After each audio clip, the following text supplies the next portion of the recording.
Top 10 easiest fingerboard tricks, in my opinion. But first, I'd like to show you my favorite scene from my new favorite movie, Black River Down.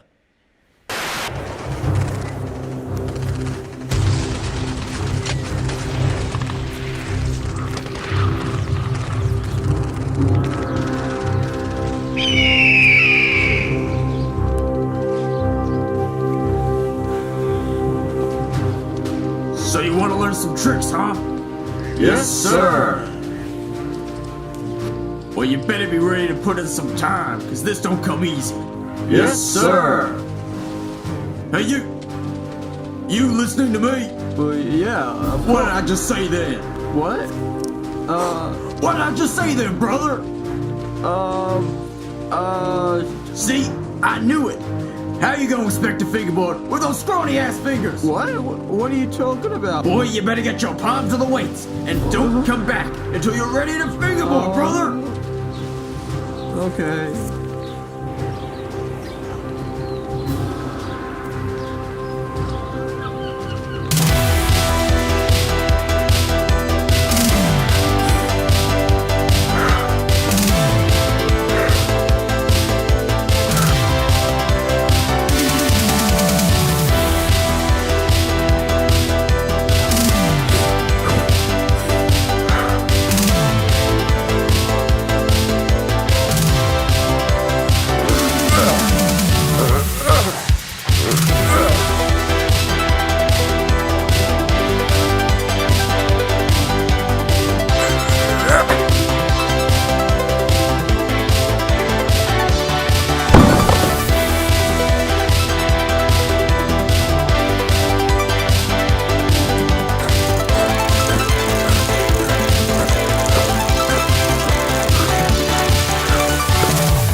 Fingerboard week, day 3. That's right, day 3, we have made it this far. Fingerboard week, baby. On today's video, we're going to be tackling another comment that I get a lot of my fingerboard videos, and it's a bunch of people wanting to know how to do fingerboard tricks, which I don't really do many tutorials. I mean, I am the greatest coach in the world, but I don't do many tutorials on my snowboard stuff because I have some friends that are actually pretty good at doing tutorials, so I don't do them. But I'm going to try to teach you guys some tricks. I'm going to try to teach you the 10 easiest fingerboard tricks that I think most people learn. If you don't remember from yesterday's video, I got this in the mail. And if you didn't watch yesterday's video, this fingerboard's $200. Top 10 easiest fingerboard tricks, in my opinion. First things first! You want to make sure that your fingers are in the right position. Because if they're not in the right position, you don't want to be on your fingerboard all like this. Ready?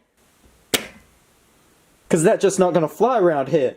You want to be on it with the tips of your finger like this. Yeah, baby, that's what's up. Now let me show you an example of why you want to be like that. If you try and do an ollie with your fingers over the whole board like this, like some freaking noob, it's gonna end up like this.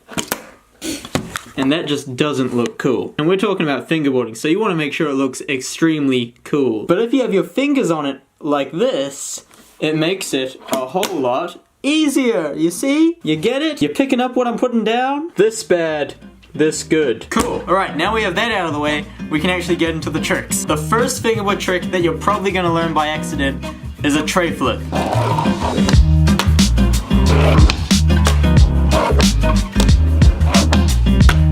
Because when you first get a tech deck, you do this.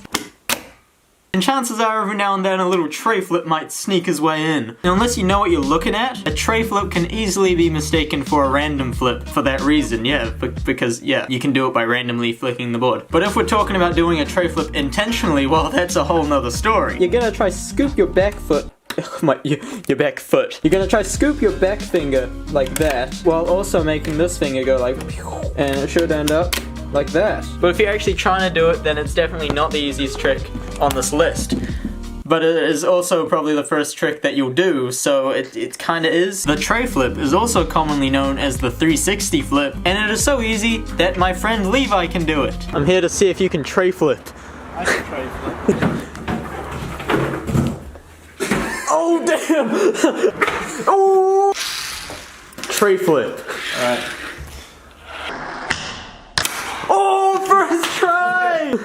Trick number 2. A lot of the tricks on this list are actually fairly easy to do to start, but then once you actually start to want to do those tricks, then they become a little bit harder. This next trick is a pop shove it. It's like the tray flip. Instead of flicking it crazily, you're only going to put a little bit of flick on your back finger and just make it go around halfway. And when you see that it's spun enough, you just use your front finger to just push it down. Something that helps a lot with the pop shove it is trying to spin it around your front finger, because it makes it a lot easier to catch. I'm teaching you how to do a basic pop shove it. If you want to do them higher, I can't help you there because I can't do them any higher than that. Trick number 3 is a fakey kickflip.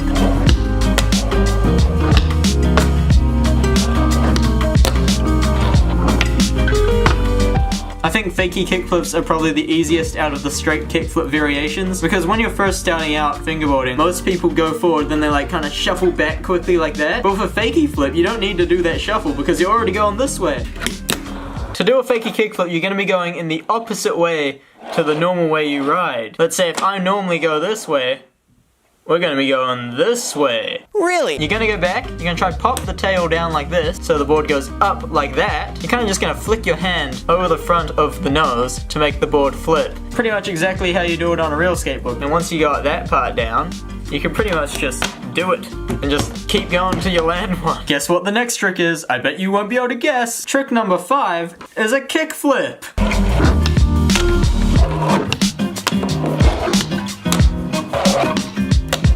We just learned fakey kickflips, so once you got those down, the kickflip is very easy to do, because it's the same thing, just going the other way.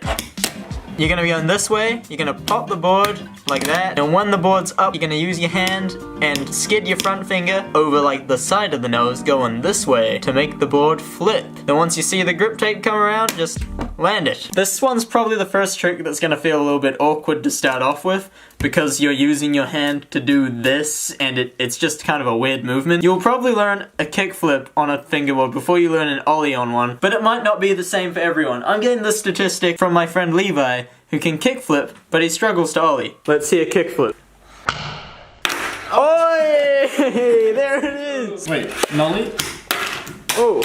The kickflip is a very important trick to learn because it's the one you're going to use to flex on everyone when there's a tech deck in the room. Trick number 5. Backside flip.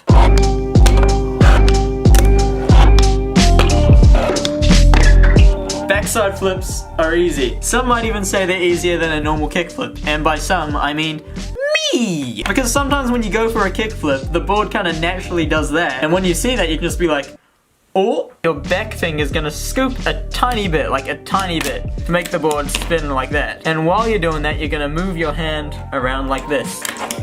You can even land this one 90 degrees and just skid it around a little bit and no one will care. You might be noticing a pattern here, that each trick kinda relates to each other. So once you learn one trick, you can do the next trick pretty easily. And that is the same for our trick number 6, which is a varial kickflip.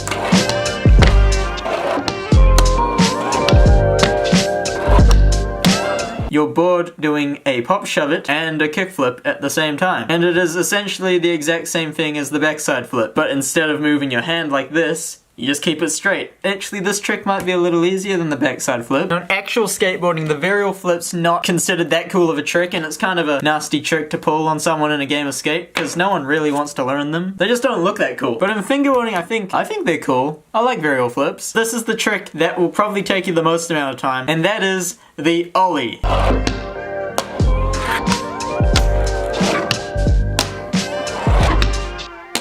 Once you have a good ollie, it's gonna make every other trick kinda make sense. As in real skateboarding, it's the same in fingerboarding, pretty much the way you do it. Once you learn the ollie, it's like opening up a gateway to a whole new world of tricks. So the hard part about fingerboarding is keeping the board straight, which is why ollie is so far down the list on the easiest fingerboard tricks, because you gotta keep the board straight the whole time. Pop down on the tail, and you're gonna move your whole hand up to the nose. Unlike the kickflip, you're not gonna flick it off. Move it up to there until you bring it up to level out and then land. The easiest way to learn an ollie is probably gonna be doing it like this. You're gonna roll backwards, you're gonna pop up, and then you're gonna kind of bring your whole hand forward like that. So it's gonna be backwards.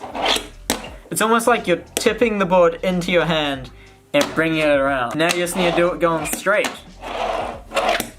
It all just really takes time and practice. Now you know how to ollie and you've unlocked a bunch of new tricks. One of those tricks being manuals.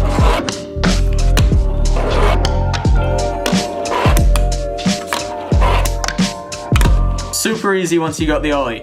I could probably stay in a manual forever. That's right, world's longest fingerboard manual. Gonna break some world records.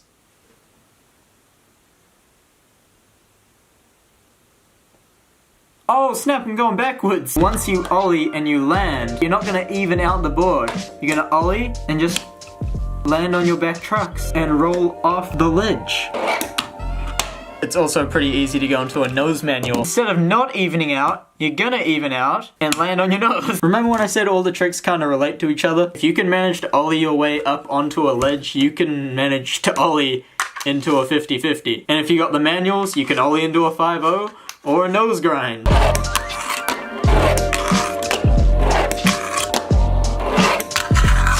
The only thing that's really tricky about this is just being accurate, but it's not actually that tricky, so yeah. And for my final trick, the world's most easy fingerboard trick.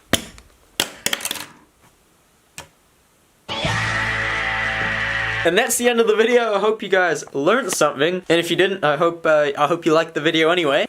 Yeah. That's it for day 3 of Fingerboard Week. Hope you guys are enjoying Fingerboard Week so far. It seems like a lot of you are. And if you want to support the channel, make sure to go check out my merch. Linked in the description. Fingerboard Week merch. Exclusive. Epic. Alright, see you tomorrow.